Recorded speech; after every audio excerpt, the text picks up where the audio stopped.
మన టీమిండియా ఫిబ్రవరి 25 తేదీన ఛాంపియన్స్ ట్రోఫీలో భాగంగా ఫస్ట్ మ్యాచ్ బంగ్లాదేశ్కి అగెనిస్ట్గా ఆడబోతున్నారు. ఈ మ్యాచ్ యూఏఈలోని దుబాయ్ ఇంటర్నేషనల్ స్టేడియంలో జరగబోతుంది. ఫస్ట్ రెండు టీమ్స్ యొక్క ప్రాబబుల్ ప్లేయింగ్ 11ని చూద్దాం. ముందు ఇండియా నుంచి రోహిత్ శర్మ, శుభ్మన్ గిల్, విరాట్ కోహ్లీ, శ్రేయస్ అయ్యర్, అక్షర్ పటేల్, కేఎల్ రాహుల్, హార్దిక్ పాండ్యా, రవీంద్ర జడేజా, హర్షదీప్ సింగ్, మొహమ్మద్ షమి, కుల్దీప్ యాదవ్ ఆడతారు. ఇక బంగ్లాదేశ్ తరపున తంజీద్ హసన్, సౌమ్య సర్కార్, నజ్ముల్ షాంటో, తౌహీద్ హృదోయ్, ముష్ఫికుర్ రహీం, మహమ్మదుల్లా, మెహదీ హసన్ మిరాజ్, రిషాద్ హుసేన్, నహీద్ రానా, తస్కిన్ అహ్మద్, ముస్తఫిజుర్ రహమాన్ ఆడతారు. ఇక హెడ్ టు హెడ్ స్టాట్స్ చూసుకున్న బంగ్లాదేశ్తో మనం 41 ఓడిఐ మ్యాచెస్ ఆడితే అందులో 32 గెలిచాం. కేవలం 8 మాత్రమే ఓడిపోయాం. ఒకే ఒక మ్యాచ్ టైగా ముగిసింది. ఈ గ్రౌండ్లో 2 సార్లు మనం బంగ్లాదేశ్తో తలపడితే 2 సార్లు కూడా మన వాళ్ళే గెలిచారు. లాస్ట్ ఇయర్ బంగ్లాదేశ్ వాళ్ళు ఇండియాలో ఆడినప్పుడు కూడా చాలా ఘోరంగా ఫెయిల్ అయ్యారు. టెస్ట్లో వైట్ వాష్ అయ్యారు. అలాగే T20లో చూసుకున్న మన వాళ్ళు ఏకంగా హైయెస్ట్ స్కోర్ రికార్డ్ని పెట్టేశారు. ఫామ్ పరంగా చూసుకున్నా కానీ వాళ్ళంత మంచి ఫామ్లో లేరు. రీసెంట్గా ఓడిఐస్లో కూడా వెస్టిండీస్కి అగెనిస్ట్గా వైట్ వాష్ అయ్యారు. వేరేస్ మన టీమిండియా రెడ్ బాల్లో అటు ఇటుగా ఉన్నా కానీ వైట్ బాల్ సిరీస్లో మాత్రం అద్భుతంగా పర్ఫామ్ చేస్తున్నారు. మనం రీసెంట్గా చూసుకున్నా కూడా ఇంగ్లాండ్ని T20లో 4-1 తేడాతో ఓడించారు. ఓడిఐస్లో కూడా 3-0 తేడాతో వైట్ వాష్ చేశారు. మన టాప్ ఆర్డర్ బ్యాట్స్మెన్ కూడా మంచి రిథంలోకి వచ్చినట్టు కనపడ్డారు. రోహిత్ శర్మ సెకండ్ ఓడిఐలో బ్లాక్ బస్టర్ సెంచరీ కొట్టాడు. అలాగే విరాట్ కూడా లాస్ట్ ఓడిఐ మ్యాచ్లో 50 కొట్టి మంచి ఫామ్లోకి వచ్చినట్టు కనపడ్డాడు. బంగ్లాదేశ్ కెప్టెన్ నజ్ముల్ షాంటోతో కంపేర్ చేసుకున్నా కానీ మన హిట్మెన్కే ఎక్కువ వైట్ బాల్లో ఎక్స్పీరియన్స్ ఉంది. విన్ పర్సెంటేజ్ చూసుకున్న అరౌండ్ 73% ఉంది. కానీ షాంటో మాత్రం రీసెంట్గా జరిగిన పాకిస్తాన్ ప్రెస్ మీట్లో మేము పాకిస్తాన్కి వచ్చింది ఊరికే పార్టిసిపేట్ చేయడానికి కాదు, కప్పు కొట్టడానికి అని ఒక పెద్ద స్టేట్మెంట్ ఇచ్చాడు. బంగ్లాదేశే కదా చిన్న టీము, ఈజీగా గెలవచ్చు అనుకుంటే చాలా కష్టం. మెయిన్గా వాళ్ళ బ్యాటింగ్ లైనప్లో తంజీద్ హసన్, సౌమ్య సర్కార్ లాంటి వాళ్ళు మంచి ఫామ్లో ఉన్నారు. ఎక్స్పీరియన్స్డ్ ముష్ఫికుర్ రహీం, మహమ్మదుల్లా లాంటి వాళ్ళు కూడా ఉన్నారు. బ్యాటింగ్ ఆల్రౌండర్ మెహదీ హసన్ మిరాజ్ కూడా రీసెంట్ టైమ్స్లో చాలా మంచిగా పర్ఫామ్ చేస్తున్నారు. కానీ వాళ్ళ బౌలింగ్ లైనప్లో తస్కిన్ అహ్మద్, నహీద్ రానా లాంటి వాళ్ళ మీద ఎక్కువ డిపెండ్ అవుతారు. తస్కిన్ అహ్మద్ లాస్ట్ ఇయర్ ఇండియాకి అగెనిస్ట్ కూడా చాలా మంచిగా రాణించాడు.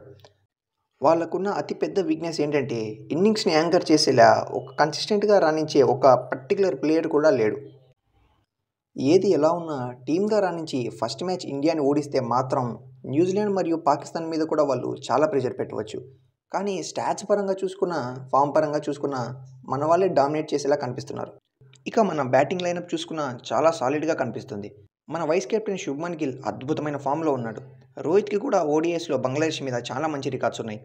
రోహిత్ శర్మ అండ్ శుభ్మన్ గిల్ ఓపెనింగ్ కూడా ఇండియాకి బాగా కలిసి వస్తుంది. నెంబర్ 3లో ఆడనున్న విరాట్ కోహ్లీ కూడా బంగ్లాదేశ్ మీద అద్దిరిపోయే రికార్డులు ఉన్నాయి.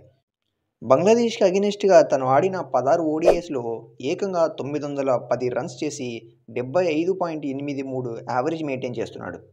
ఇక నెంబర్ 4 అండ్ నెంబర్ 5లో ఆడనున్న శ్రేయస్ అయ్యర్ ఇంకా అక్షర్ పటేల్ కూడా రీసెంట్ టైమ్స్లో చాలా మంచిగా రాణిస్తున్నారు. మనకి ఫస్ట్ చాయిస్ వికెట్ కీపర్గా కేఎల్ రాహులే ఉంటాడు.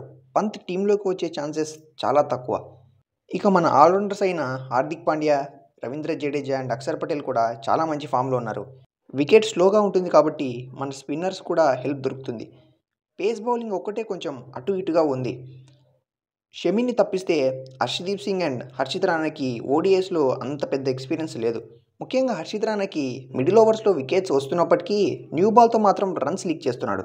రీసెంట్గా IL T20 ఇక్కడే జరగడం వల్ల పిచ్ కాస్త స్లోగానే ఉండొచ్చు. అలాగే మన టీమిండియా ఆడే అన్ని మ్యాచ్లు ఇక్కడే కాబట్టి వికెట్ ఇంకా స్లోగా మారే ఛాన్సెస్ ఉన్నాయి. సో మన స్పిన్నర్సే డామినేట్ చేయవచ్చు. అందుకే మన వాళ్ళు తెలివిగా 5 మంది స్పిన్నర్స్ని స్క్వాడ్లోకి ఎంపిక చేశారు. బంగ్లాదేశ్ని మనం తక్కువ అంచనా వేయలేం. బంగ్లాదేశే కదా లైట్గా తీసుకుంటే అప్సెట్ చేసే ఛాన్సెస్ కూడా లేకపోలేదు.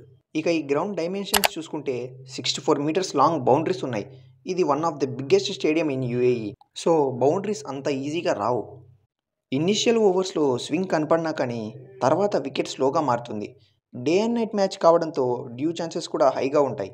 సో టాస్ గెలిచిన కెప్టెన్ ఆల్మోస్ట్ చేజింగ్నే ప్రిఫర్ చేస్తారు. అదీ కాక ఈ గ్రౌండ్లో 58 మ్యాచెస్ ఆడితే అందులో ఫస్ట్ బ్యాటింగ్ చేసిన వాళ్ళు కేవలం 22 మాత్రమే గెలిచారు. ఈ వికెట్ గిల్, కోహ్లీ లాంటి వాళ్ళకి చాలా బాగా సూట్ అవుతుంది. స్టార్టింగ్ న్యూ బాల్ని సీ ఆఫ్ చేయగలిగితే తర్వాత రన్స్ కూడా ఈజీగానే వస్తాయి.